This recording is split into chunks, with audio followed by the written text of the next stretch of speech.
everyone, and welcome to a brand new spoiler review for episode 1 of What If here from the Geek Buddies! Hey! Well, we are back here again to talk about another Marvel show happening here on Disney Plus. We're excited to do so. We're going to get into all kinds of things with this episode 1 of the much anticipated What If animated series from Disney Plus and Marvel. As we said, we get into all of it. So this is your first of maybe 2 spoiler warnings. But first, let's introduce ourselves. Let's go around the horn. I am the Outlaw, John Rocha, writer, producer, and host here on the Outlaw Nation and the Geek Buddies. Mike? I am Michael Vogel. I'm a writer and producer of animated TV shows and movies. Shan? And this is Shannon McClung. I'm an animation writer and a television actor where you may have seen me on Brooklyn Nine-Nine, The Goldbergs, and 911. And joining us again, and very graciously with her time, we're excited to have her back hanging out with us for another Marvel review, is the great Emma Fyffe. Emma, how are you? I'm good. Yeah, just living life, doing my new job. I'm a gaming content producer over at Fandom now, creating stuff for their gaming vertical for the video channel. Work on a lot of branded content. Good, lots of good stuff coming down the pipeline. So that's awesome. Yeah, you never know where Emma Fyffe is gonna pop up. You never know where she's gonna end up. It's such an interesting road you've taken, and you always do great work in all the jobs you take on and all the challenges. So who knows? One day she's gonna be running a channel and maybe hiring the 3 of us to keep doing this show. I think that's possible in the future.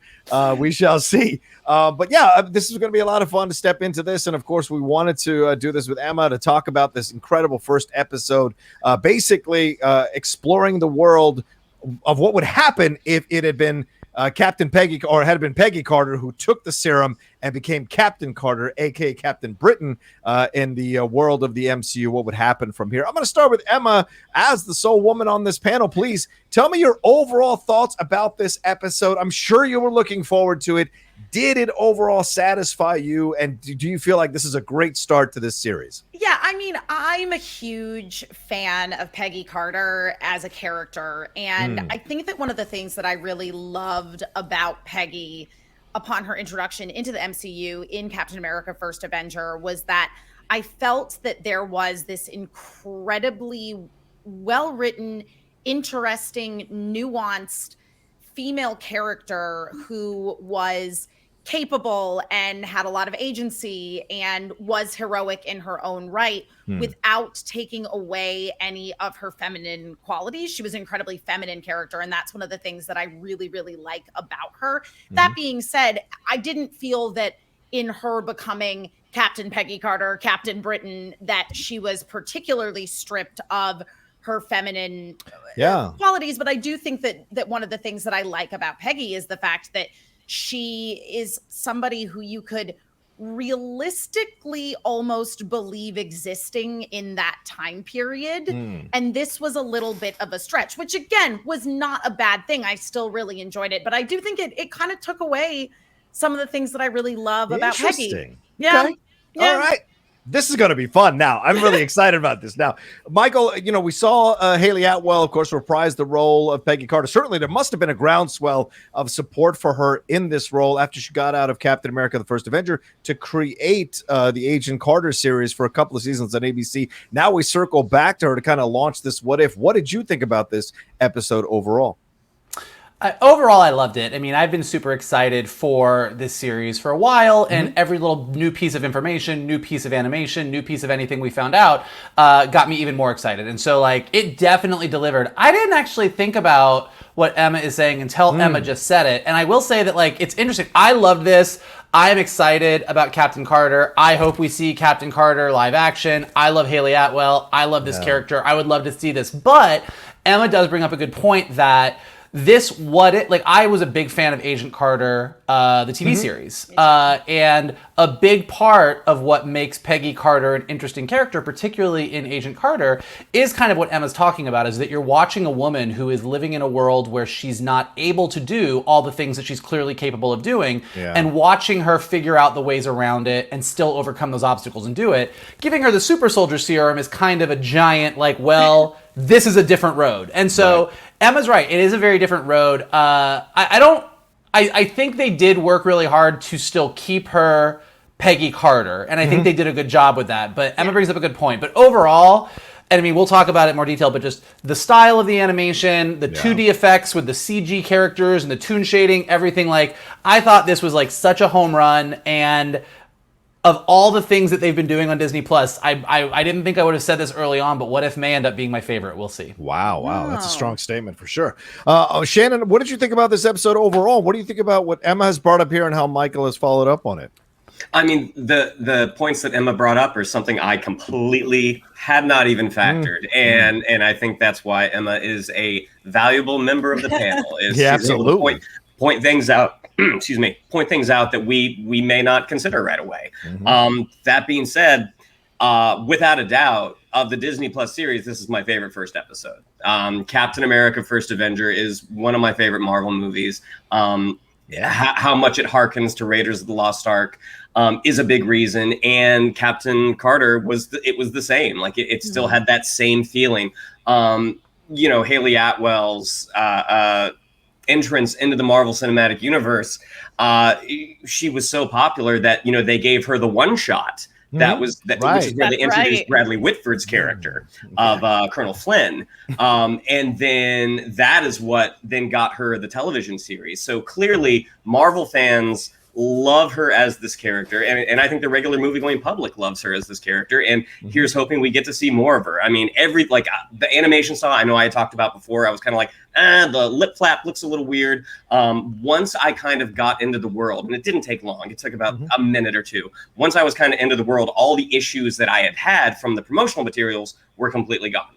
I just love the style. I love the vibe. I love Josh Keaton as Skinny Steve Rogers did such an amazing job. And Bradley Whitford, was also, he just plays a wonderful dickhead. It was just, I mean, from beginning to end, I've watched it 3 times now. I enjoyed the heck out of it. Yeah, Bradley Whitford going back to his 80s roots as that was the bad guy in numerous films in the 80s for sure. Yeah. Giving William Zabka a run for his money for sure from that time. Colonel Flynn is related to that guy from Adventures in Babysitting. Oh, absolutely. Oh, yeah. Totally.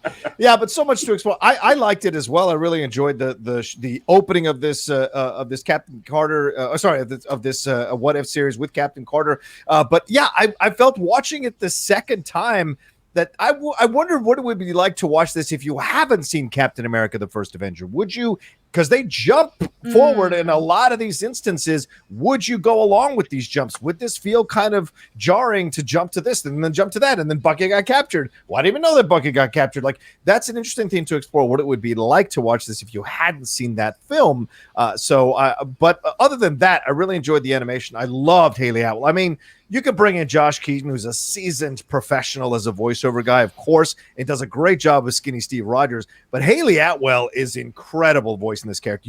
This character is in her bones, and you can hear it in the voice and what she's doing. And which is some of the other voiceover actors didn't get a chance, the actors coming back to really showcase what they can do. You really got a chance to hear Peggy or Hayley kind of slide in to Peggy, like, I don't know, just like an old shoe. It just fit perfectly, and it was great to watch that. But Emma, I agree with the other two gentlemen on this panel. You bring up excellent points, and that's why we're very glad to have you on the show to show us the woman's point of view of this. Because, idea, we're caught up as dudes like, she can fight, she can kick ass, blah, blah.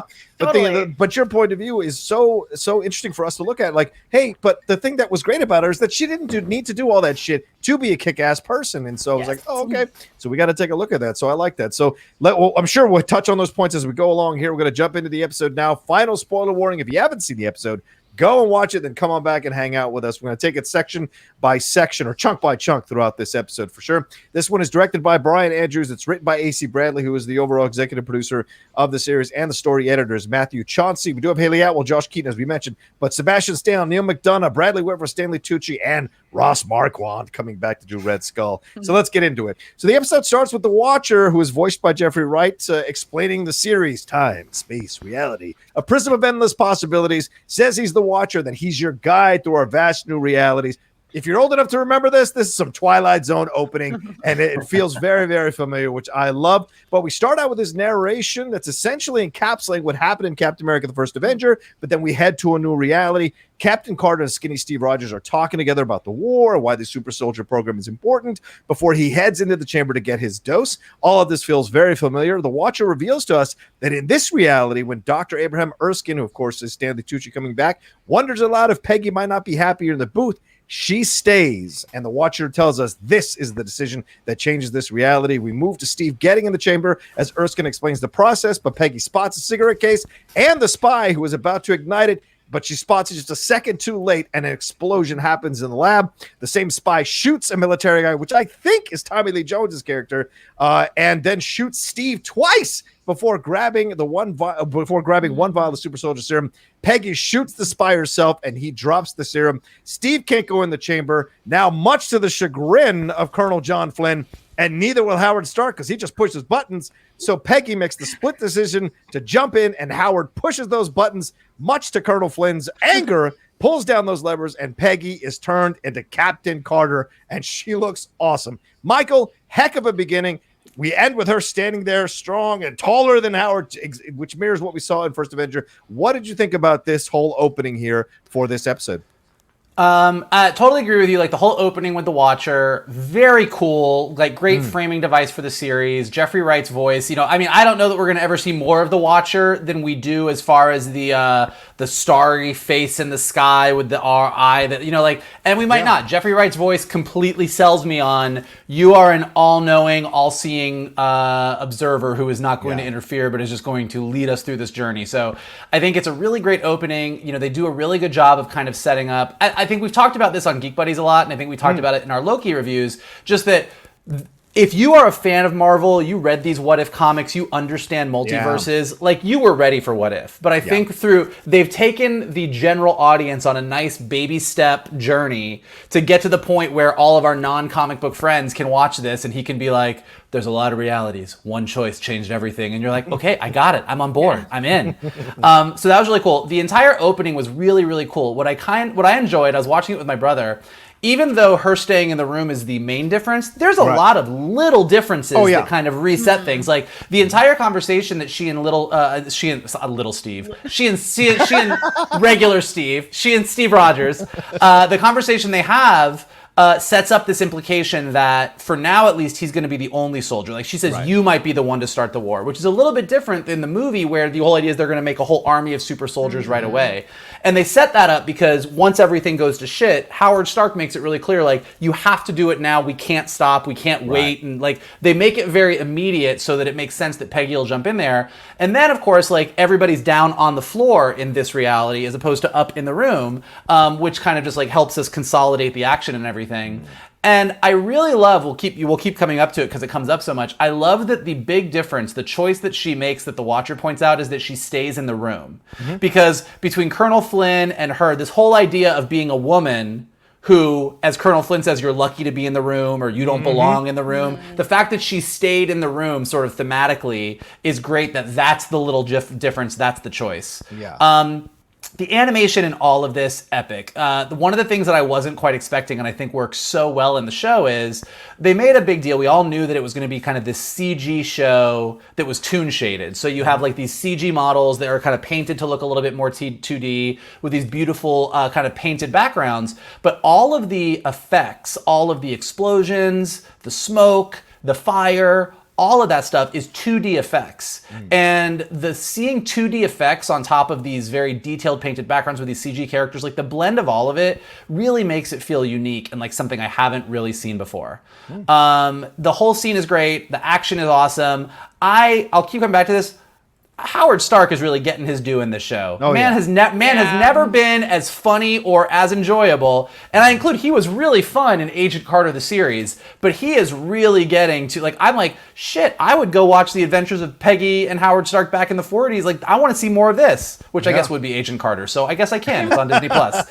But yeah, so it was all really, really fantastic and just loved seeing all of this play out and the mix of the new and familiar, like the little changes plus the things that we know, like you said, John, like she comes out And the first thing Howard Stark says is, I guess you're not going to need heals anymore. Right. Just like when Peggy in Captain America, the First Avenger says, Steve, how do you feel? And he's like, taller. So the first joke is sort of a tall joke. Like, it's just really great how they're kind of finding those ways to mirror everything. Yeah, agreed. Emma, this is, in my opinion, I agree with Michael. I think this is a great intro to this whole episode here. Seeing her, being fighting off the spy, getting the super soldier, and making the decision. It's a powerful decision she makes to stay over the protestations of Colonel Flynn. What did you think about this opening for this episode? Yeah, I mean, this is one of those moments pre her becoming the super soldier that, again, is just so true to who Peggy Carter is as a character. So again, it's like, I also really appreciate that the big difference was that she chose to remain in the room, a place where men actively had an objection to her being, because that is Peggy Carter as a character, is her constantly being in these situations where men object to her being there. I also loved that Howard Stark pushed the button. That made me so happy. It really did. Because again, it's like you have Colonel Flynn, who is like, oh no, you're totally out of line. There's no way you can possibly do this. And Howard Stark's like, well, I don't know. I just pushed the buttons. And as Mike points out, it is really fun to get to see that character have fun things to do, because so often I feel like in the movies, he's kind of a disembodied afterthought, or he's just not super present in it. And I agree that it's like, it was so fun having him in the series Agent Carter. I think particularly in the second season where he was trying to run a movie studio, that was really fun. And so again, it's like with Howard Stark being on screen, it was like, oh, that's Howard Stark. I love that. I love this era Howard Stark. That's so fun. And so I think that's a lot of what this opening sequence was for me, was just watching and going, oh yeah, I really liked that thing in Captain America: First Avenger, and just kind of bringing that all back around. And again, even though I do think that by making Peggy Carter Captain Carter, you are taking away some of what I really, really love about her. The way that she gets there is so fundamentally her. Well, I mean, just like we get with when Steve becomes Captain America, it's just a bigger extension of who he is naturally as a person. Exactly. What we're getting in Peggy is that. So still, the as you said earlier, the foundation of Peggy is still there, just a little more augmented in this situation. So something to keep tabs on as we go through this. Shannon, what did you think about this opening? And am I wrong? Is that Tommy Lee Jones getting killed, or is that someone else? No, you're right. No, that's him. That's him, isn't it? Okay. And they couldn't get him for a scream or anything? I guess not. Well, maybe not. I mean, they did have an additional voices cast, and I'm sure one of them did the as he hit the ground. But because he was killed, that's why Colonel Flynn then became in charge of the what would become the SSR. Yeah, that was one of those decisions that I was like, oh, that's so smart. Because you want to, for this particular story, you need that antagonist that's up against Peggy. And Tommy Lee Jones, even though they didn't always see eye to eye, for the most part, they were on the level. Like, they were on the same team. As they established it in the one shot, like Colonel Flynn, he is very much not in Peggy's camp. So having him as sort of her first story obstacle made perfect sense. I just love how the relationship, and again, this is a lot of credit to Hayley Atwell and Josh Keaton, how the relationship that has been established with Chris Evans and Hayley Atwell is fully there between Josh Keaton and Hayley Atwell. I mean, their work is just so fantastic. I thought it was interesting that we did not see the fate of Dr. Erskine. Like, in the movie, that's the big moment for Steve. But Peggy was not necessarily as close to Erskine as Steve was. I mean, Steve was the one that, that lied to him, that he was the reason that Steve was chosen. But yeah, I mean, everything about it. I mean, I loved how, it's still Richard Armitage, even though we don't listen to him. It's still Richard Armitage is the spy. Everything about it was awesome. And Dominic Cooper's work as Howard Stark, I mean, as everyone else has already said, I mean, he is really straddling that line between realism, with this transatlantic accent, and just being a little too broad, but he's right there in the sweet spot. And the moment that Peggy decides to jump in is Agent Carter. Yes. I mean, it's so satisfying. If anybody is a fan of Legend of Korra, Howard Stark in this gives me such Varric vibes. Oh my God. There's several points where I'm like, So you're just Varric. Like, you're Varric is what's happening right now. The other thing, Emma, I'm curious what you think about this. I actually didn't think about this till you were talking, but one of the things they did, and Howard Stark was always this way, and I think this was a lot of the relationship in Agent Carter as well, but in this version of the story, he is so on her side right away, and it's interesting that someone who is notoriously defined as a womanizer is actually also the person that is 100% like pro Peggy Carter all the way, and I think it's like a nice shade on him. Like I enjoy it about him. I think so too, and I think that it adds almost a level of it's like an interesting level of realism almost in a way, I think, to that character, because they are not stereotyping him as the womanizer who is a misogynist, who's like, he's like a womanizer because he just like truly loves women. And that's great.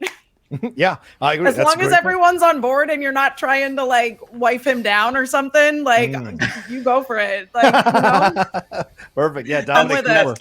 That's a wonderful phrase. You're trying to wife me down. That's going to be on the next Geek Buddies shirt. I know it. But yeah, that's fantastic. Yeah, exactly. And Dominic Cooper deserves all kinds of credit for what he's doing this game. I'm sure he was incredibly excited to be able to do more in this role for sure, as you guys have pointed out so well. Also, Shannon, just to echo your thoughts about Josh Keaton, he does a fantastic job of sounding like his version of Steve Rogers, but also in certain moments mimicking the patterns of Chris Evans in his portrayal of Steve Rogers, which I think is brilliant. That's not an easy thing to do, and that's why you get a seasoned pro like Josh Keaton to step into this role. All right, let's move on. Colonel Flynn is pissed because it's a girl, and he wants to charge her for subordination for becoming the super soldier. Peggy is not happy, and Flynn pulls some real misogynistic BS about women not being soldiers or fighting on the front lines because they might, quote, break a nail.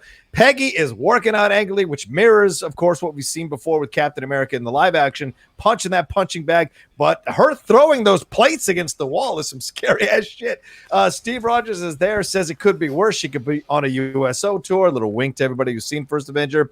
But just then, Bucky marches by, and they have he mentions that he's his best friend and whatever, and they have a sweet exchange about dancing and finding the right partner. Then we cut to Hydra pulling into Tonsberg in Norway with Red Skull to find the Tesseract. This is basically the same scene that we saw in Captain America First Avenger. Howard and Peggy are game planning. We go back to them, but Flynn keeps shooting down their plans to send Peggy into battle. Talk about how she's lucky to even be in the room, as Michael pointed out, this running thing. Then we cut to Peggy and Howard at a bar. He hands her a new costume and a shield. We cut to Berlin, and Peggy is fighting these Nazis. She's kicking the crap out of them and kills a bunch of them. She's also a bit surprised about what she's able to do as this super soldier, which is a fun, unexpected color in the scene.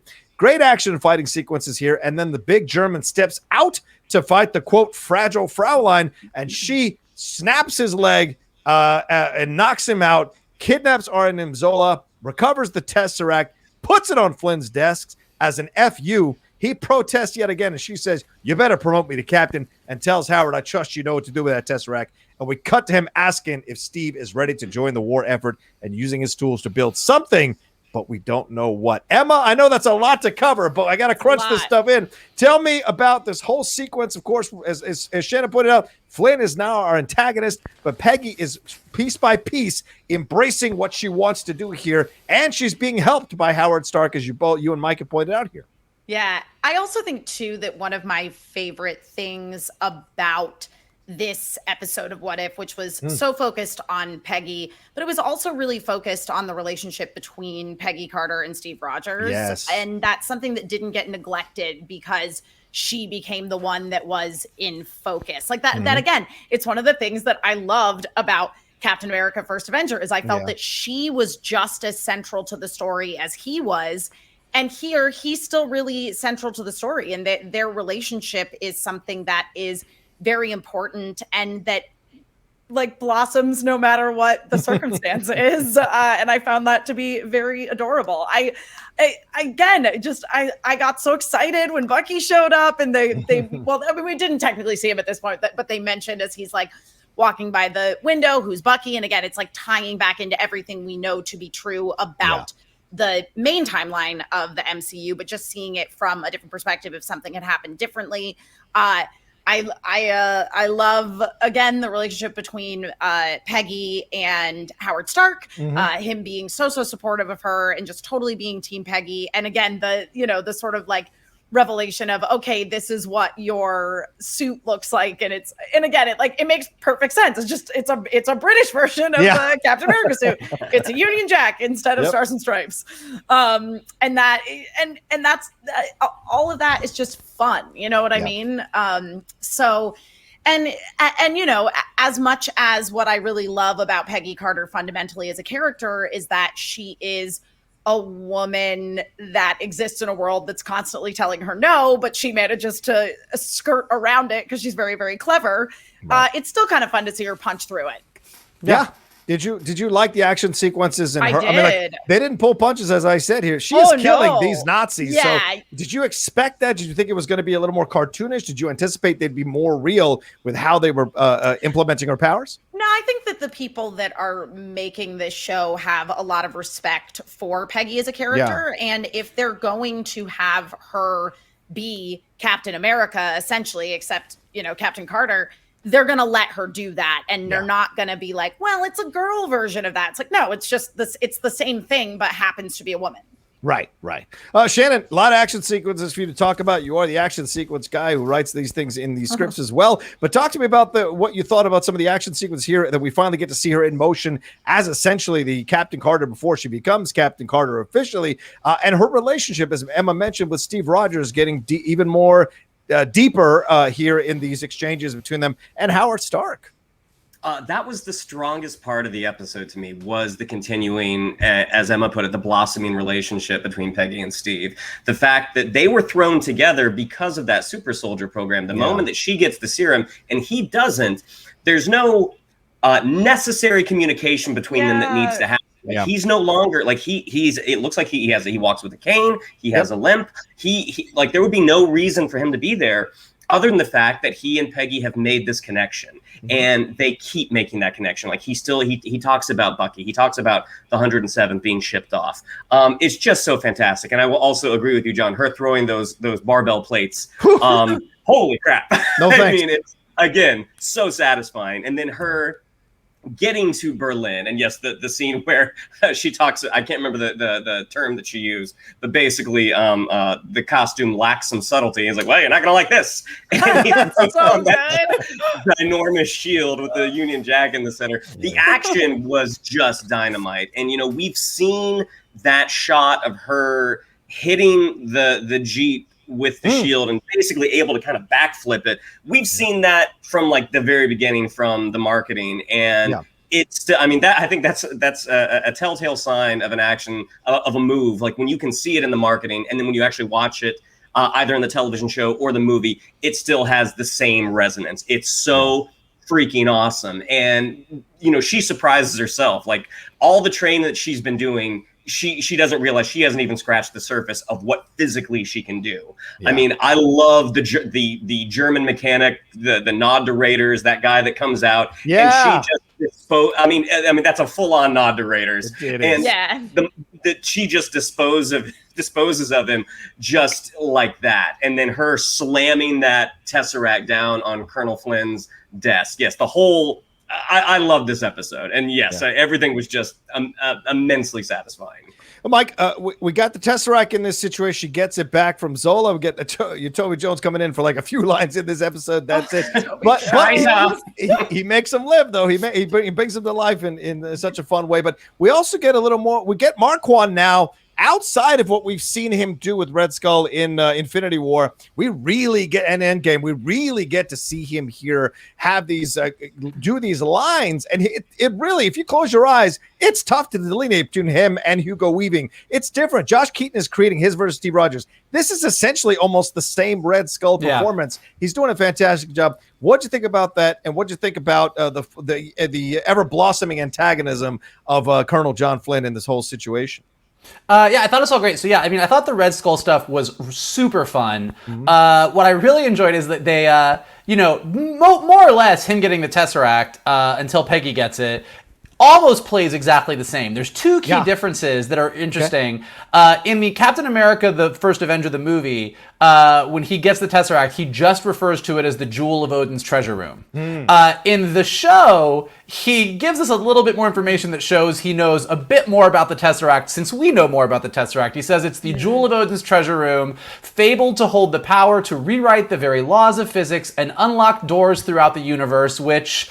yeah, it's the Space Stone. That's what it does. So everyone's a little bit more Tesseract literate. Howard Stark is, Red Skull is. He also, when he's looking at the giant carving where he presses the button, which is the same thing, the same carving from the movie, he also sees another new piece of the carving that's not in the movie, which is a giant circle with the Tesseract at the center with a bunch of tentacles coming out, which we know is important for the end of this episode. So it's really cool how they give us virtually the exact same episode, but with a couple key differences that really set us up for what this version of the story is going to be.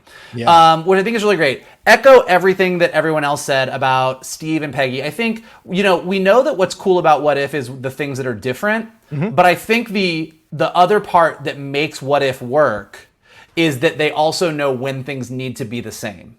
Like there's a coolness in, Peggy's the super soldier instead of Steve. But what we love about What Ifs is that no matter what reality you're in, Peggy and Steve are connected.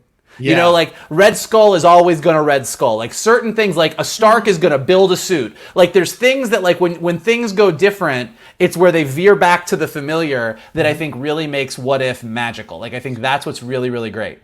Did you like the kind of childlike innocence she's having in discovering her powers? We've seen superheroes for the last, 13 years, Mike? We see them, hey, I got powers. Was this a nice color to see on Peggy using her super soldier powers and like having she's essentially commentating on her own powers as she's using them. What'd you think about that? I think so. To me, and Emma, I'm curious what you think about. Like, that's kind of what I liked about Peggy Carter in Agent Carter the series. She did get really excited about things. Like they never made her as a female hero trying to make it in a man's world. She always did it in a very female way, and like having that sort of joy and that glee in those moments where she's battling, I think actually feels very Peggy Carter to me. Steve Rogers in First Avenger, he gets that super soldier serum, and granted, he's chasing that guy right off the gate. Erskine just died. He's in it, but he's just, you see a couple moments of, oh wow, I could do that, but there's not this is amazing. And I thought that was so sweet and fun and cool. The other thing, to your point, Johnny, I think with animation, we are so used to action animation being kid shows. Right. And in kid shows, you have S&P rules. You have standards and practices. You have things you can't do. So that's why in Batman, the animated series, or Thundercats, or Transformers, or take your pick of shows, you don't see people dying. You always have to see, it's the famous G.I. Joe, like we shot down the Cobra plane, we have to see the parachutes. And so I think our eyes and our minds are sort of trained to, this is animation, it has to be a certain way. Right. But I think with this, like, they don't have those rules here. This is a different thing. This is not for kids per se. It's on a streaming network. So it's not surprising that they can have the same level of violence and implied death that the Marvel movies have. They very specifically, for the most part, except for maybe a trickle of blood here or maybe like a red shirt here, you don't see blood. Like when Steve gets shot at the beginning, it's all in silhouette. So there's implied death. We see explosions. We see tanks blow up. We understand that there are Nazis in there. We see her take people out, but we don't see her like, brutally like mauling somebody. She's not King Shark in Suicide Squad. No, but that snap of the knee on the Hugh Sherman, that did not feel good. Let me tell you something. It hurt. It hurt, for sure. Okay, we cut to Peggy and Steve mapping out a plan because Bucky and the 107th have been taken prisoner, I guess. Steve grabs her hand and says he owes her one, and she says he owes her a dance. Boom. We move to Captain Carter hijacking a motorcycle, which is great. Her running alongside a motorcycle, knocks this dude off, and takes it and kicks the crap out of, and I said, and kills even more Nazis, freeing the 107th. Dum Dum Dugan making a couple of comments about when did women learn to fight this way. Captain Carter asks for Bucky, and Sebastian Stan, ladies and gentlemen, steps forward, that voice is, to ask if she's the Queen of England. She rips the door off, and he's like, okay, that's cool. Yeah, whatever you want.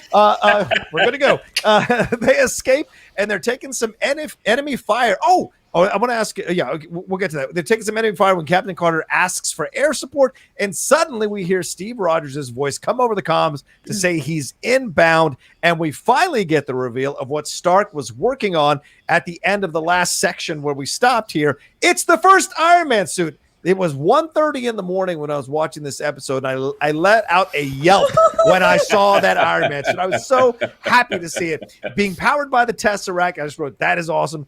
Dum Dum Dugan calls it a Hydra Stomper. Peggy and Steve work together to take out those enemy tanks. They stop, and Steve moves. And Steve comes out of the Hydra Stomper to lead the boys in a cheer for Peggy Carter. She says, hey, leave the cheering until after we're done and we win the war. There's a war to fight. And then we cut to a montage, which I love this montage, of Peggy and Steve fighting the Nazis and Hydra together, set to some swinging 40s music, with Colonel Flynn all of a sudden taking all the credit there in the SSR. Shannon, so much happens here in this section of the show that I really enjoyed. Talk to me about what you thought about this as we see Peggy coming into her own, Steve Rogers now coming into the fray, Sebastian Stan, Bucky Barnes getting introduced, and the Howling Commandos. Well, again, as she kind of catches up with the one German officer who's riding the motorcycle, and again, you see that joy on her face, like, this is nice, bang! And then what I really liked about her busting into the Hydra plant was in the first Avenger, it was at night. And this is during the day. So at night, Bucky has been taken, and he has been experimented on. During the day, that hasn't happened yet. So the fact that... Good point. So also that Bucky, pre-Winter Soldier Bucky was he was a little snarky. So he says the same thing that I think, Hodge, who says, it calls Peggy the Queen of England. And this time she actually has she does have the Union Jack on her, but she's also able to rip the iron bars off of a jail cell. And the moment that Steve shows up, I love the fact that it was army green, because that's the color it would have been in the military. I mean, it basically looked sort of like a G1 transformer. It's like its chest was almost like the grill of a Jeep. Watching Peggy and Steve kick ass together was so much fun. And then as the top opens and he kind of crawls out and does the same thing that Bucky did for him in First Avenger, which is immediately like, let's hear it for Captain Carter. Just put a gigantic smile on my face. The one thing, and this is a me thing. The one thing that I wish we would have heard Howard say to Steve is the reason he can be in that is because he's little. As a little guy. Here's one for the little guys out there, buddy. Oh, Shannon. Rudy. Oh, don't bring Rudy into this. Michael, talk to me about this sequence. Yeah, it's great that you mentioned Howard Stark there, Shannon. I forgot he's on the comms with Steve in this whole thing. But, Michael, I meant to ask you in the last section, did you sense what Stark was working on? Did you guess it before you saw it in this section? And tell me what you thought of this overall section of the show.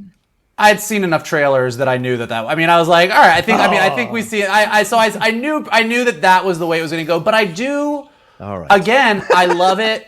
I love the idea that no matter what, Steve Rogers was going to be a hero. Yeah. Whether it's a super soldier serum or the iron suit or anything, that like Steve Rogers has the heart of a hero and was always going to be a hero one way or the other. And I really, really just love that. I really didn't think when Bucky was there with the other prisoners, I didn't actually put two and two together, which Shannon just pointed out to me, which I think is a very cool detail. Yeah. That we were like, she just got there a little bit earlier than Steve did, which I kind of think is really, really neat. I love the whole scene with it. Like, look, Peggy and Steve fighting together is beautiful, and they mention the whole dance thing, but also literally, this is a dance. I mean, the choreography of this fight, the way it's spinning around, all the things that are happening, they're working together, they are perfectly in sync. Like, this is their dance. This is their first dance. And I think like it's great when a moment can like make the masculine side of my body go, yeah, that's awesome action. Oh, big explosions. And the feminine side of my body is like, they love each other so much. And it's like, and all cylinders firing at the same time. Like it's just really, really, really great. And yeah, the let's hear it for Captain Carter is awesome. And then I just watched that montage with a giant smile on my face. First of all, you can't have a first Avenger movie without a montage, because you got like it's just like the movie. You got to have that thing. But holy shit, what a great montage! I mean, the music was great. All the action with them is great. I mean, her taking out those airplanes is awesome. Steve writing "Hello from Brooklyn" on the Hydra Stomper, great detail. Like every piece of this montage just made you. It did what a great montage is supposed to do. Is even though this is about a 30-minute episode, you were fully invested and believed that this team just tore through that war.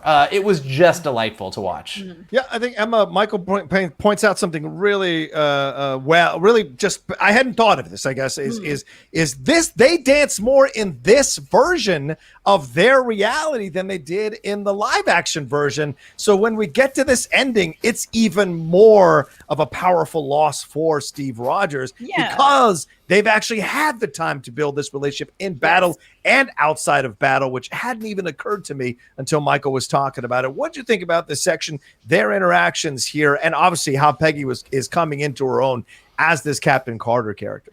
Yeah, I mean, as I already mentioned, I think that the relationship between Peggy and Steve is one of the greatest things about the MCU at large, and certainly showcased incredibly well here. And I think that, I think, Mike, you brought up the point of this idea that Steve Rogers was going to be a hero no matter what, because he was a heroic person. And it's interesting to see him in this sort of prototype Iron Man role, because, again, it's like he's so different from who Tony Stark is, who we know to be Iron Man eventually. Right.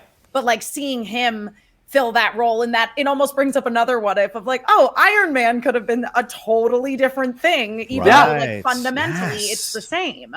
And so, and again, and it's this very copacetic relationship between your super soldier character and your Iron Man character, who are at once a team and already communicating, cooperating, and working side by side. So you almost wonder, like, maybe this would have been better. I know. It's a great point. Yeah. They'd have had that relationship ahead of time. Good point. Yeah. But I love a battle couple. So seeing the two of them fight side by side was great. But I also feel that was already true to who they were as characters, even as regular Steve Rogers and Peggy Carter, even with him being Captain America and her just being Agent Carter, that they always had that relationship of supporting one another. But it was really nice to see that they got to extend that here.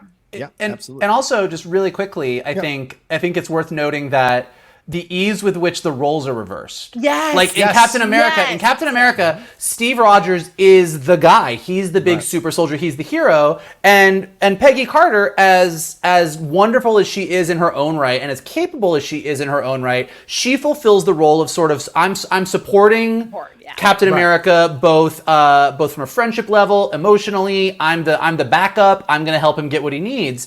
And here the roles are reversed. And it just works super fine. Like Steve Rogers, it doesn't diminish him at all to be like, I'm helping what does Peggy need? Like both in the iron suit where he's helping her in the field, but also in all these scenes in the bars and when they're talking and just having these conversations. Like he is the most supportive dude, and he's like there's no bitterness, there's no I should have been the super soldier. They didn't play any of that because that's not who Steve is. Yeah, and I really loved that and appreciated that. And again, if they had done it, it would not have made sense. Like, and that's the thing is that not getting the super soldier serum versus getting the super soldier serum does not change who Steve Rogers is as a person. And he does, and we're getting to that moment where they have a little bit of exchange about that for sure. Yeah, let's move into the next section. We head back to Red Skull. A Nazi officer is informing Red Skull that Hitler wants him in Berlin. Red Skull refuses and informs him that a god takes no orders from a man, shoots him, and removes his human skin to show his Red Skull. He says the Third Reich will fall and Hydra will rise up in its ashes. We go back to Steve and Peggy, who are sharing a drink. Steve wants to know what it's like to have the serum, to have taken the serum, what it likes to feel inside of her to have the serum running through her. She says some things have changed for her. She's no longer screaming to be heard, to be seen, to be allowed in the room. And Steve interjects to be respected, which I think is a really nice moment because he understands. His way of like understanding a little bit, or coming towards the understanding of what it must be like for her, or have been for her for quite some time. Steve says it must be nice, but he's just a guy in a suit. And she, in this little glimpse of self-pity, Peggy picks up his spirits and says he's her hero, and then tries to backtrack it a little bit. And he says, no, she's his hero too.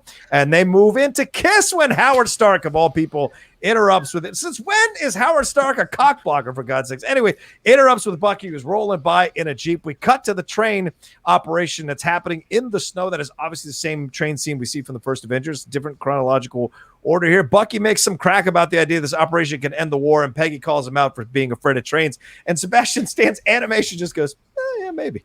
I love that. They land on the train through a zip line, and Bucky almost falls off the train. Peggy pulls him back onto it, and this is a Shannon McClung moment. Hey, you almost pulled my arm off. Get it? Steve heads in, sees the explosives on the train, which looks like it's a trap. Before he can warn Peggy and them, the explosions go off. Peggy and the team jump off the train, but Steve falls down the mountain with the train, is buried underneath an avalanche just for good measure. Then we cut to Peggy listening to Flynn and Stark fighting over the loss. She gets upset, says his name was Steve Rogers, and walks away. Flynn makes another misogynistic comment. She interrogates Zola after him saying he's not going to tell her anything. Oh, he tells her everything. She reveals that Red Skull wants to open an interdimensional, or wants to create or bring about an interdimensional force that will lead Hydra to world domination or to ending the world. Then we go to Castle de Krieg in the Black Forest. That is where he is at. She says, Peggy does, that they need to burn that castle to the ground. They might not win the war, but they'll stop Hydra. Howard tries to beg off, but Peggy ain't having it. We might need someone to push a button. All right, Mikey, this is an awesome section as well of this episode that I really enjoyed. The train scene, her interrogating Zola, her sadness at losing Steve, like Steve when he loses Bucky. So much here. Talk to me about this section of the show, man. Well, first, I just love, you did a good job recapping it, but I just love that scene with Steve and Peggy in the bar. I mean, it's so beautiful. It's such like we really do. They double down on this connection between them in this half-hour animated thing in a way that I don't know that we even fully got all of that in the first Avenger. Like this relationship between the two of them is so lovely, and these scenes are so good. And man, Howard Stark coming in and Varricking it up. And also, like, did anybody else, like, he runs up and he's like, yo, guys, Bucky stole a Jeep. Let's go. Was anybody else like, well, fuck the rest of this episode. I want to know where the fuck those four went on the Jeep. What if we followed them and it was like the best night out ever?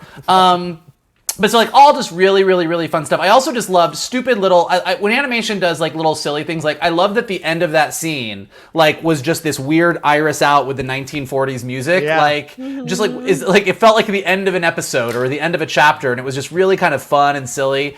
The trains, the Red Skull scene was interesting. Like, I was talking to somebody else about this, and part of the fun of a what if is the domino effect. Like, every time something changes, it forces everyone else to change. Like, Peggy got the Tesseract. So Hydra doesn't build weapons. Like, there's no Zola. Like, Zola's already been captured. So Red Skull goes to the next level, which is, I need to get the Tesseract back and unlock this portal to find this interdimensional being. He still kills some Nazis. He still says he's gonna, like, the Third Reich is bigger than Hydra's bigger than the Third Reich, but his plan has changed. And so when you get to the train scene, which is the exact same scene that we saw from the first Avenger, the train is now a trap. It's a trap to get the Tesseract back, which it wasn't in the first Avenger. So it's like it's taking the things that we know, but every time one decision is made, it makes another decision, another decision, another decision. So things that are familiar now have a different context or a different meaning. And I think that's just really, really, really neat and really interesting to me. Afterwards, I do love the whole, like, Colonel Flynn and Howard Stark arguing about the Hydra Stomper, Peggy being like, he has a name. And again, just echoing, like, Bradley Whitford could just play a villain for the rest of his, and never like a malevolent villain, just a douchey asshole. Just a douchey asshole. Like, Bradley Whitford, is the best douchey asshole out there, I would say. And yeah, you get that. And I also love, I thought of Shannon for this part, when she does give that great speech about going to the castle and we might not survive and we might not make it, that Captain America theme comes on, that music comes in underneath her speech, and you're like, you could put that music under anything and you would get me to go anywhere. You could be like, we're going to go to Taco Bell tonight. And if you played the Captain America music underneath, I'd be like, Crunchwrap Supreme. It's great. Don't get it with chicken. That's not so good. Emma, talk to me about this whole sequence here. There's some great action moments, but of course, a little bit more of this relationship with Steve and Peggy Carter. Yeah, I did just want to say I feel like Flynn has definitely, he could have a nice home on Hayward Island. Oh yeah. Emma Fyffe. That's totally fair. That's totally fair. He's gonna swim. He's gonna swim past Starro Reef and make camp on Hayward Island. It's gonna be great. Yes. But anyway, no. As I've said a bazillion times, the Steve and Peggy stuff here was so great. Her slip up when she said, "You're my hero," and then him coming back at her with, "No, you're my." Oh God, I just love it. It was great. Very invested. I ship it. But yeah, I mean, it is interesting to see the domino effect of how everything changes, and so much of this is about the fact that, like, you have this character of Peggy Carter who, again, even though in this instance she is a superhero, she still remains very true to who that character is. And so it's fun to, throughout these sequences, get to see her be in a situation wherein, and this harkens to the conversation that she has with Steve Rogers of this idea of, I don't have to fight to be seen or heard anymore, which is something that Peggy Carter always had to do. Yeah. Right. And that Peggy Carter always did, because she knew that she was capable and she was valuable, and that, like, she was smarter than everybody. And now she's capable and valuable and smarter than everybody, and also stronger than everybody. And but it also is this really interesting sort of, it makes you kind of take a look at it and go, okay, well, the only way that she was able to be taken seriously by men is to be, like, physically on the level of men. Great point, Emma. Yeah. Which is, a very relevant theme. Good point. And Shannon, great action sequences here. The train stuff is funny. The Bucky, I only make that as a dad joke, right? You almost pulled my arm off. Get it? That's why I was making the reference to you. What did you think about all this section of the show and the more of the Red Skull stuff that we get here that mirrors what we got in First Avenger, with him going like, "Hail Hydra" with his crew, saying they're going to rise above the Third Reich? Yeah, I mean, I thought that was, as Vogel pointed out, sort of that domino effect, that Hydra as an entity existed before they got their hands on the Tesseract. Yeah. So, Schmidt was already making plans to supplant supplant Hitler. So the fact that, he probably rose through the ranks because he's smart. And this plan didn't work. Well, I've got to go, I got to pivot. I got to go this way. And because he has studied the old gods and all that, he would know he would have multiple options. Love the bar scene between Steve and Peggy. Again, I can't probably say anything better than Emma and Mike already have. I do think that Bucky stole that Jeep and they were looking for a late night fondue someplace. Then when they got to the train, when Peggy said to Bucky, I just think you don't like trains. There was a moment I was just like, well, Bucky was the one who made Rogers go on the Cyclone at Coney Island, but maybe Bucky's kind of might be afraid of roller coasters in the aftermath of that as well. Loved the action sequence of the Hydra Stomper, stopping the train, and you've seen that it was basically a trap, which was so heartbreaking. The one critique that I had when it looked like the snow was about to collapse on them and Bucky was the one who said, "We got to go," I think that line should have been Dugan, because I think that minimizes the effect of Bucky on Bucky. Because at that point, like, that is his best friend. We've seen how Steve reacted to Bucky's loss. That should have been Dugan. That's a good note. That's a good note. I agree with that. But then afterwards, reach out to AC Bradley afterwards. Yeah, go ahead. Yeah. But then watching the plan coming together, and Peggy getting to throw that "you're lucky to be in the room" back at Flynn again, very satisfying. Yeah. What did you? I agree with everything you all said. I want to throw in also, I love the fact that they gave Peggy the rousing speech moment, right? Encouraging everybody, getting everybody squared away, and saying, "Look, some of us might not make it back, but we are gonna stop Hydra one way or another."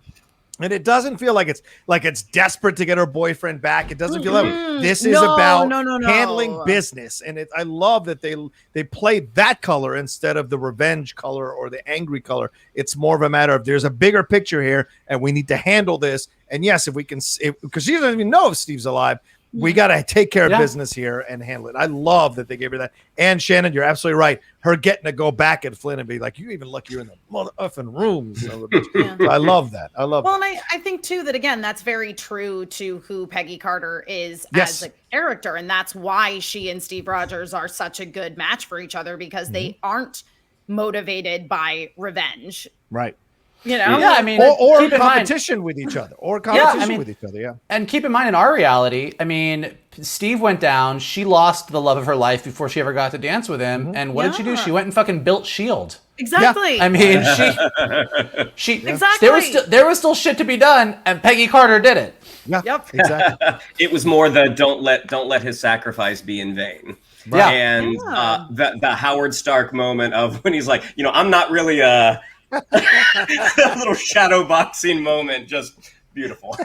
Yeah. Oh, you're gonna push some buttons here, Howard. All right, so we cut to the castle, and Peggy is jumping in, fighting these Nazis with the 107th. They split up. They don't call them the Howling Commandos, but it certainly feels like the Howling Commandos. Because they're all around the room there in this last section. And I'd say, yes, let's do it. I'm in. Let's go. Let's do this thing. So she's essentially rolling in there with the Howling Commandos and Bucky. They split up to go high and go low. Red Skull has put the Tesseract in his machine, turns it on, opening an interdimensional portal. Bucky and the Commandos break into another room to see the Hydra Stomper. They're being held up. And Peggy and Howard, meanwhile, break into Red Skull's chamber and see these massive tentacles coming out of that portal. Just as Red Skull has informed them they are too late to stop him, the tentacle creature grabs him and crushes him to death in its tentacles. I did not see that coming. Peggy realizes, hey, well, maybe we might need a plan in this situation. That not just having a shield is enough of a plan. We head back to the Commandos, and we see Steve huddled in the corner, kind of recovering there. Steve says to Bucky, "You got to get me in the suit." And they put him in the suit. They use the generator to power up the suit with him in it. It looks like it's failed, and then suddenly gets up. He asks Bucky where Peggy is. He says she went high, and he flies off to help her. And these tentacles are starting to grow now as we go to that room. Howard says if he can get to the console, he can reverse the polarity and science stuff, which I didn't understand. Then Peggy jumps him over there. Peggy fights off the creature with her strength and a sword, just as Howard is figuring this thing out. That's all in German. Makes some funny joke about Hedy Lamarr, for those of you old-timers who get that joke. Just as she's getting pulled in, Steve shows up to help. The thing fights back and lets loose a yell that stops everyone cold. Steve flies the Commandos out because that yell is just piercing, flies back in just as Peggy is pushing the creature back into the interdimensional port. Steve runs out of juice in his Iron Man suit and climbs out of it. And as she's pushing the tentacles into this port, he says they have an exchange about a dance just as she pushes the creature through, and the portal explodes, leaving just the Tesseract. And I love this wide shot of a heartbroken Steve Rogers holding that thing, sitting there in the destroyed castle. We cut to the Tesseract in another time, opening another portal, and Captain Carter and pieces of these tentacles fly out. She meets Nick Fury and Hawkeye, and yes, that's Samuel L. Jackson and Jeremy Renner. No. Fury informs her that the war was 70 years ago, asks if she's okay, and she kind of softly but powerfully says, of course, we won the war. Then the Watcher chimes in about his stories and that he cannot and will not interfere, and the episode ends. Emma, you started us out. End us out. What did you think of this whole last section of the episode? As heartbreaking as it was, I loved the way that it came around to Peggy and Steve getting separated no matter what, and it not being the exact same thing as it was in Captain America First Avenger, where, but also that I think either one of these characters has this willingness to sacrifice themselves, which we see through both of them throughout this sequence. And the whole thing with, the tentacle monster just ganking Red Skull was like, what? Yeah, I was so shocked. That was great. But yeah, because I love a villain who thinks that they can control things that they cannot. And it's good to see them get their due, which we definitely got to see in this episode of Red Skull. But again, the way that they sort of domino effect and the parallels between the real timeline and the what if timeline and the way that everything comes together. And also just to see again that, Steve feels like a fish out of water when we meet him again in the first Avengers movie, and he's in the present day, and Peggy is also in the present day, suddenly having to navigate the fact that she missed out on 70 years of her life. But again, it comes back to both of these characters are more concerned with the greater good and the well-being of others than they are for themselves, even though they have this tremendous amount of love for one another. And it just seems that love is it's too pure to have a happy ending. Or a happy ending easily anyway. There's something just really great about tragic, perfect love. It's just, there's something about it, it latches onto you as a viewer, and doesn't let you go. And it makes it memorable. Certainly makes it memorable. Shannon, what do you think about this whole section overall here? A lot of stuff going on. But, you okay? You okay, McClung? Emma? Are you all right? All right. Well, yeah, definitely, Shannon. Please talk to us about it, if you can, about this whole sequence here. And pretty sad moment there at the end for Steve. But Peggy, to Emma's point, Peggy seems like when she comes out of it, she seems like she's going to be okay to handle this situation a little more than maybe Steve was. And I like that they put that color on her for the last exchange with Nick Fury, and having Hawkeye be the one who knows that it's Captain Carter. So maybe he's got the set of collectible action cards that Coulson had maybe. What did you think about this whole sequence here to end the show, my man?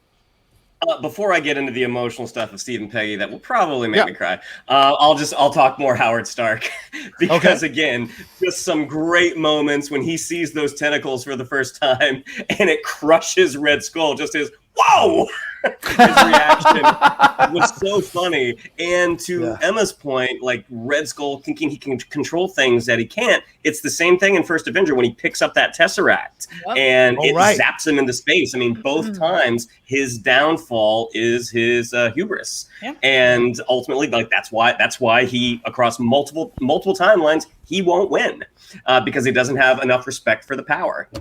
Right. Getting to, when Steve gets in the suit, the guys find him, he gets in the suit, he asks, where's Peggy? She went high. No moment. I mean, there's not a moment of a prep. Boom, he just takes off. It's just so that's love. And then when he shows up and Peggy says Steve and Howard Stark says, I told you it was indestructible. Just so funny. But I mean, her literally shoulder checking this. I mean, do we think it's Shuma Gorath? I mean, the tentacle monster. We'll get to that in a minute. But I think so. Her shoulder checking this, this beast back into the portal, and you get to see again that mirror to First Avenger of them making the dates, and it just, when the portal vanishes, you just see just on his face she's gone, and then him or her showing up, and we don't know how the passage of time works with the space stone. We don't know how long she was gone. We just know that she was in the middle of cutting off this thing's tentacles, and she lands she's still mid-battle at this point. And then she sees these two dudes who she doesn't know, but they know her, and then they tell her that war that you were fighting that ended 70 years ago or something. Just so well done. This first episode, I mean, it's the crack of the bat. It was just such a home run. Yeah, the symbolism of her using the sword too as a British hero. There's something about the sword harkening back, to the times of Britain using the swords, the fights that we've come to hear about in Shakespeare plays and in history books about those. I love that they added the sword element to Peggy as she's fighting off this interdimensional tentacled being. Michael, what'd you think about this whole ending overall? This you kind of solidifying of the relationship we've been building to. This feels more of a devastating loss than Captain America First Avenger because of the time we got with them. And what did you think about Red Skull? And then this final ending with her ending up there with Nick Fury and Hawkeye. It was all fantastic. It was an amazing action sequence. One of the things that I always appreciate as a writer, and Marvel movies do this really well, and the best Star Wars movies do this well. Is the having a big epic battle with big stakes that still makes the time and space for really funny moments. Yes. So for example, like Shannon was saying, like when Steve gets in that suit, he does take off after a beat, but the first beat is, all right, guys, I'm going to do this. And he steps out, and it's just like clonk, and there's this beat. And then Bucky's like, yeah, anytime now, Steve. And it's this really, really funny moment. The whole thing, like Howard Stark going from the, hey, I don't know if I want to go into battle. I'm just the guy that punches the buttons. And then Peggy's like, come on, Howard, there might be a button for you to punch. And then there is, in fact, a button that he needs to punch. Like, it's all just the setup and delivery of all these bits is really, really, really good. It's a ton of fun. I echo what Shannon said. Like, when Red Skull went down, it was a shocking moment. I wasn't prepared for it. But then I was instantly like, yeah, of course. It's the Tesseract all over again, just with tentacles. We can talk tentacles in a minute because I think we should address that because I think that's part of the bigger picture. But I think, like echoing what everybody said, look, there are certain things in stories that just work for you at a very root level. And Steve making the sacrifice and missing his dance with Peggy Carter was so important to the Marvel Cinematic Universe that it is the end of Endgame. Like Steve and Peggy dancing as the end of a decade of superhero movies, and every single one of us was like, yeah, that's right. That is right. That's what I want. And so this moment, it's just like, it's ingrained in us now. Like, and it doesn't matter. Steve can be the one making the sacrifice play. Peggy can be the one making the sacrifice play. One of them's going to make the sacrifice play, and the other one's going to be like, yeah, we're going to miss our date. We got to dance. And you're like, yep, I'll see you next Saturday. Save a dance for me. And you are just gutted. Yeah. It's a beautiful moment. I particularly loved Peggy, when she shows up, I'm assuming it's around 2012 or so, because I think that's when the first Avengers movie came out, because that room that she shows up in looks pretty much identical to where Loki shows up in the first Avengers movie coming out of the Tesseract. So it very much looks like she's circa the Avengers movie. And even to the point, like when Loki comes out of the Tesseract in Avengers, I think one of the first things Nick Fury says is put down the spear. Put down the spear. Yeah. And when Peggy comes out, he's like, put down the sword. I mean, it is very much going like, this is that moment from Marvel. And that's why Hawkeye's there. I mean, because those are the two, along with Maria Hill, that are there in that room. So I think, again, the way that they're taking the different pieces and weaving them together. I also, as soon as she popped out and Nick Fury came forward, I was like, in my head, I was like, I wonder if that means that Steve Rogers started S.H.I.E.L.D. Like I was like, I wonder, and I don't know that we're going to come back to this story. I hope we do. I don't know if we're going to get more, but it's like, well, it would stand to reason that Howard and Steve and maybe Flynn the asshole came around. Like, I don't know, but like, I'm like, it's like who were Howard Stark's the only constant. Tommy Lee Jones got shot. Peggy Carter's here now. So who was it that started S.H.I.E.L.D.? Because clearly it got started. So I thought that was all interesting, and then we can go around a little bit, but I do think we should talk about those tentacles and what they possibly mean. Go ahead. So Shannon, you brought it up first. Do you want to give us a little tentacle theorizing? Tinfoil tentacles? You know it better than I do, so I will let you take it away. So in the Marvel comics, there is a character named Shumagaroth, who is a giant one-eyed tentacled creature who is a Doctor Strange villain who is also rumored to potentially be in the Multiverse of Madness, and he is a villain who terrorizes the multiverse. So when this portal opened up and this giant tentacled creature came through, one of my first thoughts was A, is that Shumagaroth, and B, is this sort of one of the things that's going to tie these what ifs together? I haven't seen anything more than the first episode. I know Johnny's seen the first 3 episodes. Yes, but I'm not saying anything because I don't want you to get upset with me. Oh, I don't want you to say anything. I'm just saying. But so I don't know how much. Here's the tentacle thing that you're talking about. There is a right. In its full glory. Yeah, go ahead, Mike. So I don't know if maybe this idea of Shuma-Gorath is going to maybe tie some of these stories together. Are we going to see these tentacles showing up in other episodes? Is this going to tie into the Multiverse of Madness? Is this why we might potentially see Captain Carter in a live action format? So I'm just curious, but it definitely seemed like that was where things were leaning, which then got me thinking about multiverses and Nexus beings and all of this stuff. So a bunch of things that I think we'll hopefully be talking about for the next 10 weeks as we see all of these amazing What If episodes. I love it. And I don't know. I've seen the first 3 episodes. I can say this. I'm wondering if Captain Carter comes back later on in the What If episodes. I wonder, because she's not in the next 2. I don't think that's a big spoiler. She's not in the next 2, but I wonder if she'll come back in the next ones. We shall see. How many episodes do we know for sure? I think it's 12. It's 10. Is it 12? 10? Is it 10? I think it's 10 episodes. Okay. 10 episodes, and then we know that there's a second season coming. Yes, yeah, already announced for sure. Emma, any final words on this episode before we wrap up? Good start. That's all I got. Shan? Anything? Yep, agree with Emma. Great start, and knowing that the next episode is T'Challa. It's gonna be hard. I can tell you right now that even just thinking about that for next week, I already kind of get teary-eyed a little bit. Like that's gonna be tough. I teared up twice during that the other night. My girlfriend doesn't love all the Marvel stuff. She loves some of it. So she didn't know what If was. I was like, oh, well, let's pull up YouTube and watch a trailer. And I was trying to describe it. And the moment that you see from the marketing, him come forward and take off the Star-Lord helmet, I'm like, I'm like just trying to get it out that this was Chadwick Boseman's one of his last performances and his last performance as T'Challa. I was like, I think next week, I have no doubt it'll be awesome, but I imagine it will also be a bit emotional as well.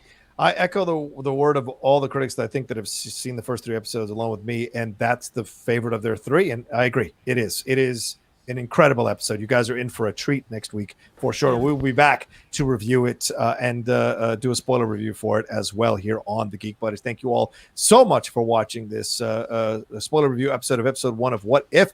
Shannon, what are we going to tell them? Yeah, if you'd like to follow us on social media, on Twitter, it's at Geek_Buddies, on Instagram at @the_Geek_Buddies. If you'd like to follow me on social media, on Twitter, it's at Shannon_McClung, on Instagram at Shannon the Geek Buddy. If you would like to follow Mr. Vogel, it is at MK2, and if you would like to follow Mr. Rocha, it is at the Rocha Says. Mikey? Look, if you are Jeffrey Wright and you're the watcher, then you can just watch and you don't have to interfere. But if you are not the watcher, we need your help and we need you to interfere so that we can keep doing awesome Geek Buddies stuff. So if you could hit that like button below, we would very much appreciate it. Just do it right now. I know you think you're going to do it later. You're not. Just do it right now while I'm saying it. Just click that like button. Subscribe to John's Outlaw Nation page. He's got a lot of amazing content. Obviously, all of this awesome Geek Buddies stuff, but tons of other stuff too for you to check out. Leave us comments below. What did you think of this episode? What do you think? Are these things going to be connected? Is it Shuma-Gorath? What was your favorite part? Did you love seeing Peggy and Steve's relationship unfold this way? Did you think Howard Stark was Varric from Legend of Korra? Because we certainly did. And if you're listening to us on Anchor or Spotify or Apple Podcasts, definitely leave us some stars and some comments there too. It helps us go up in the rankings so more people can find us. And of course, if you could retweet this video, tell people to check it out, say that we have all the best information on What If and that we are the place where the coolest conversations are happening so that more people will come check us out, we would very much appreciate it. Yeah, let's get us up there. I mean, we've been doing this over a year now. We've delivered some incredible reviews for some shows. Get us to the 40,000, 60,000, 100,000 views range. We need to get there. Your help. 1 billion! That's what I want, just 1 billion. And Emma, thanks again for joining us. Please let people know where they can find you. Of course, yeah. I am at Emma Fyffe all over the internet. That's me. And yeah, I got some stuff coming up on the Fandom Games YouTube channel. So that should be out. A piece that I wrote and did voiceover for should be out next week. So awesome. Oh, there you go. Look for that, ladies and gentlemen. Follow her and all the stuff she does. Emma's always great on her in anything that she does and on her shows as well. All right, thanks again, and we'll talk to you next time with another brand new spoiler review episode here on the Geek Buddies.